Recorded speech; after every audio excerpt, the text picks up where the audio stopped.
మీ ఇంట్లో ఎన్ని రకాల ఉప్పు వాడతారండి? నేనైతే మా ఇంట్లో 3 రకాల ఉప్పు అయితే వాడతాను. ఇదైతే పింక్ సాల్ట్, హిమాలయన్ సాల్ట్ అంటారు. ఈ మధ్య మనకి పెద్ద పెద్ద లారీల్లో పెద్ద పెద్ద బండరాల్లాగా కనిపిస్తూ ఉన్నాయి. కిలోల లెక్క అమ్ముతున్నారు. ఇదైతే కల్లుప్పు అందరికీ తెలిసిందే. ఇది కూడాను నార్మల్ సాల్ట్ అనమాట. మనకి ప్యాకెట్స్లో దొరుకుతుంది కదా, ఆ సాల్ట్. అతిగా వాడితే ఎంత మంచి ఉప్పు అయినా మంచిది కాదు మనకి. అందుకనే ఏదన్నా సరే, ఎంత మంచిదైనా సరే ఎంత తీసుకోవాలో అంతే తీసుకోవాలి. ఈ హిమాలయన్ సాల్ట్ అయితే చాలా గట్టిగా ఉంటుందండి. అందుకనే సుత్తితో కొట్టి మరీ చిన్న చిన్నగా చేసి వాటిని మిక్సీలో వేసి పౌడర్గా చేసి నేను పక్కన పెట్టుకుంటాను. ఇదైతే నేను పికిల్స్, స్టోర్డ్ ఫుడ్లో ఎక్కువ వాడుతూ ఉంటానన్నమాట. దీన్నే సైంధవ లవణం అని కూడా అంటారని విన్నాను.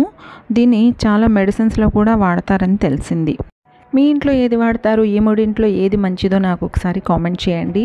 నా వీడియో కనుక నచ్చితే ప్లీజ్ సబ్స్క్రైబ్ చేయండి, లైక్ చేయండి. మీరు చేసే లైక్ వల్ల నా వీడియో ఎక్కువ మందికి రీచ్ అవుతుంది.